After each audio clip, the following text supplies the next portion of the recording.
Good morning everyone. तर तुम्हा सर्वांचं स्वागत आहे परत एकदा आमच्या ज्ञानप्रबोधिनी या चॅनलमध्ये. तर मागील काही दिवसांपासून आपण आशयांशी संबंधित व्हिडिओ बनवत आहोत व या व्हिडिओला तुमचा रिस्पॉन्स अतिशय चांगला आहे व त्यामुळे मी हे आशयांशी संबंधित व्हिडिओ अजून कंटिन्यू करणार आहे. त्यामुळे तुम्ही जर एक आशा असाल किंवा आशयांशी संबंधित कुठलीही व्यक्ती असाल तर तुम्हाला या आमच्या ज्ञानप्रबोधिनी या चॅनलवरील व्हिडिओंचा अतिशय उपयोग होणार आहे व तुमचं काम अजून सोपं होणार आहे. त्यामुळे तुम्ही जर आशा स्वयंसेविका असाल तर तुम्ही या चॅनलला नक्की सबस्क्राईब करा, कारण यानंतर देखील तुम्हाला अतिशय महत्त्वाचे आशांशी संबंधित व्हिडिओ या चॅनलवरती भेटणार आहेत. व तुम्ही कमेंटमध्ये मला हे देखील करून पाठवू शकता की तुम्हाला कुठल्या घटकावरती आशांशी संबंधित कुठल्या घटकावरती व्हिडिओ हवा आहे. तो देखील व्हिडिओ तुमच्या सांगण्यानुसार या चॅनलवरती दाखवला जाईल. त्यामुळे चला तर मग जराही वेळ न घालवता आपण आपल्या आजच्या व्हिडिओला सुरुवात करणार आहोत. तर जर आपण एक आशा असाल तर आपल्याला ज्यावेळेस आपण लसीकरणाला जातो किंवा ज्यावेळेस आपण आपल्या कार्यक्षेत्रात काम करतो त्या ठिकाणी जर आपल्याला एखादी गरोदर माता म्हणजे ANC जर भेटली तर तिला माता व बाल संरक्षण किंवा MPC कार्ड बनवून आपल्याला द्यावं लागतं. तर हे MPC कार्ड नेमकं आहे काय व हे भरायचं कसं याची व्यवस्थित माहिती तुम्हाला मी या व्हिडिओमध्ये देणार आहे. त्यामुळे व्हिडिओमधून स्किप करू नका. हा व्हिडिओ MPC कार्डचा व्हिडिओ एका व्हिडिओत कंप्लीट होणार नाही, त्यामुळे याचे 2-3 पार्टमध्ये हा व्हिडिओ दाखवला जाईल. तर त्यामुळे चॅनलला सबस्क्राईब करून ठेवा, म्हणजे राहिलेला अर्धा व्हिडिओ किंवा याचा पार्ट 2 तुम्हाला पुढील व्हिडिओमध्ये पाहायला मिळेल. तर सुरुवातीला आपण फक्त थोडीशी माहिती या कार्डबद्दल मिळवणार आहोत. तर बघा, या ठिकाणी माता व बाल संरक्षण कार्ड किंवा MPC कार्ड अशा प्रकारचं आपल्याला उपकेंद्रामध्ये उपलब्ध होतं व आपल्याला ते ANC म्हणजे गरोदर मातेला द्यायचं असतं व ते देताना आपण व्यवस्थितरित्या त्यांना भरून दिलं पाहिजे. तर या ठिकाणी पहिल्या पानावरती तुम्ही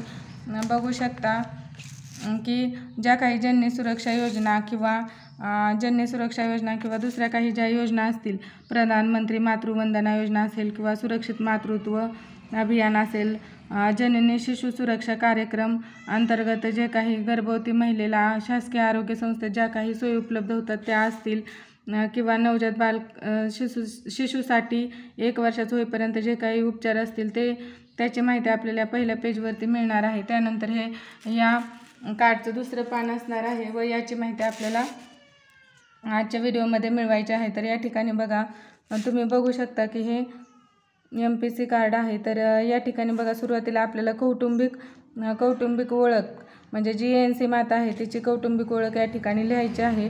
तर या ठिकाणी सुरुवातीला बघा, आईचं नाव, या ठिकाणी आपण आईचं नाव लिहिणार आहोत.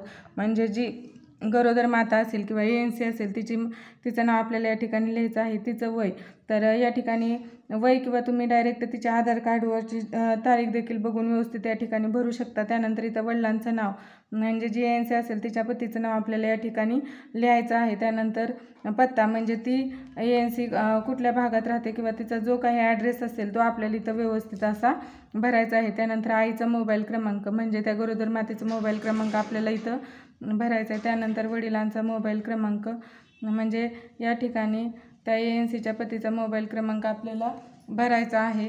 तर पुढे जाऊन तुम्ही बघू शकता की मातेचा RCH ID म्हणजे जो काही ANCचं रजिस्ट्रेशन झाल्यानंतर तिचा जो काही RCHचा ID आपल्याला मिळतो तो आपण या ठिकाणी भरणार आहोत. तर तिथं पुढे जाऊन आपण बघू शकतो की प्रधानमंत्री मातृवंदना योजना म्हणजे PMMVY पात्र ती माता प्रधानमंत्री वंदन योजनेसाठी पात्र असेल तर या ठिकाणी होयला आपण टिक करणार आहोत व नसेल तर या ठिकाणी नाही म्हणून टिक करणार आहोत.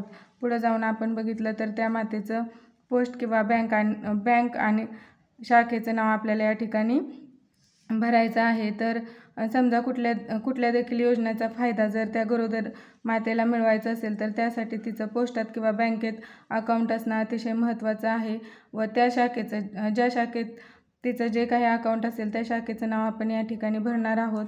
पुढे जाऊन त्या पोस्ट किंवा बँक खात्याचा क्रमांक आपल्याला या ठिकाणी भरायचा आहे.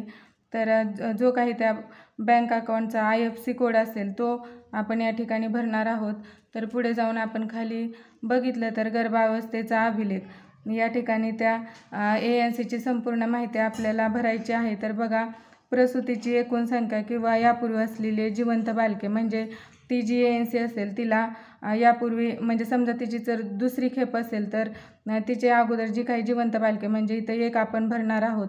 तर या पहिल्या डिलिव्हरीच्या वेळेस म्हणजे शेवटची प्रसूती कोठे झाली हे आपण त्या आरोग्य संस्थेचं नाव आपण या ठिकाणी भरणार आहोत. पुढे जाऊन शेवटच्या मासिक पाळीची तारीख म्हणजे LMP आपल्याला इथं त्या स्त्रीला व्यवस्थितरित्या विचारून भरायचे आहे व त्यावरून आपण प्रसूतीची अपेक्षित तारीख देखील काढून या ठिकाणी भरू शकतो. तर ही अपेक्षित तारीख काढण्यासाठी आपण या चार्टचा उपयोग करू शकतो की ज्यामध्ये LMPवरून EDD काढण्याचा चार्ट आशांना उपलब्ध होतो व हा चार्ट नसला तरी LMPवरून EDD काढण्याचं कौशल्य आशांकडे असणं अतिशय महत्त्वाचं आहे.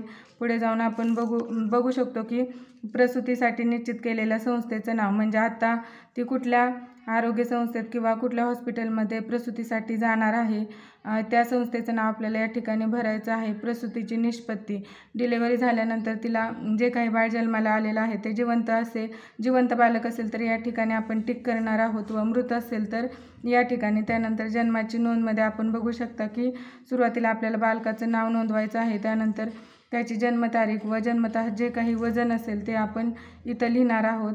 तर सध्याची प्रसूती झाल्याचे ठिकाण म्हणजे आता डिलिव्हरी कुठल्या आरोग्य संस्थेत झाली त्याचं नाव आपल्याला या ठिकाणी भरायचं आहे व जन्मनिष्पत्ती जर मुलगा असेल तर पुरुष या ठिकाणी आपण टिक करणार आहोत आणि मुलगी असेल तर स्त्री या ठिकाणी.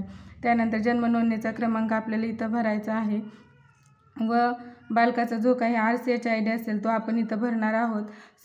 संस्थात्मक माहितीमध्ये बघा आपल्याला आता काय लिहायचं आहे की ती जी गरोदर महिला आहे किंवा ANS आहे तिची अंगणवाडी तिच्या भागात जी काही अंगणवाडी असेल त्या सेविकेचं नाव आपल्याला इथं भरायचं आहे. त्यानंतर LGD कोड इथं भरायचा आहे व अंगणवाडी केंद्र क्रमांक आपण इथं खाली भरणार आहोत. त्यानंतर ज्या गावात ती ANC असेल त्या गावाचं नाव, वार्ड आणि तालुक्याचं नाव आपण इथं व्यवस्थितरित्या भरून घेणार आहोत. त्यानंतर बघा आशाचं त्या ANC मातेच्या भागात जी कोण आशा असेल तिचं नाव आपल्याला इथं भरायचं आहे. ANMचं इथं आणि रुग्णालयाचा दूरध्वनी क्रमांक आपण इथं टाकून तिला देणार आहोत म्हणजे वेळेस तिला या गोष्टींचा फायदा होईल. त्यानंतर उपकेंद्र किंवा क्लिनिकचा पत्ता इथं भरायचा आहे. प्राथमिक आरोग्य केंद्र किंवा शहर तर याची माहिती आपण इथं भरणार आहोत. त्यानंतर बघा रुग्णालय प्राथमिक संदर्भ सेवा म्हणजे आपण तिला प्रथम संदर्भ सेवा कुठे देणार आहोत त्या रुग्णालयाचं नाव इथं भरणार आहोत. त्यानंतर जिल्हा देखील इथं भरायचा आहे. ग्राम आधारित आरोग्य स्वच्छता व पोषण दिवस म्हणजे VHSND तर त्याचं म्हणजे जे काही VHN जो काही दिवस असेल म्हणजे आमच्या इथं महिन्यातील पहिल्या आणि तिसऱ्या शुक्रवारी हा दिवस असतो म्हणजे नियमित RI सत्र असतं त्याची माहिती आपण या ठिकाणी भरून देणार आहोत व संदर्भित केल्याचे ठिकाण देखील आपण इथं भरणार आहोत. त्यानंतर बालकाचा आधार क्रमांक आणि मातेचा आधार क्रमांक या ठिकाणी आपल्याला भरायचा आहे. त्याचप्रमाणे इथं आशाचा मोबाईल क्रमांक व ANMचा मोबाईल क्रमांक आणि रुग्णवाहिकेचा दूरध्वनी क्रमांक इथे 102 किंवा 108 याची माहिती देखील त्या ANC मातेला देणं अतिशय महत्त्वाचं आहे. यानंतरचा व्हिडिओ मी पुढील पार्टमध्ये दाखवणार आहे. हा व्हिडिओ जर तुम्हाला आवडला तर व्हिडिओला लाईक, शेअर आणि या व्हिडिओवरती कमेंट करायला विसरू नका.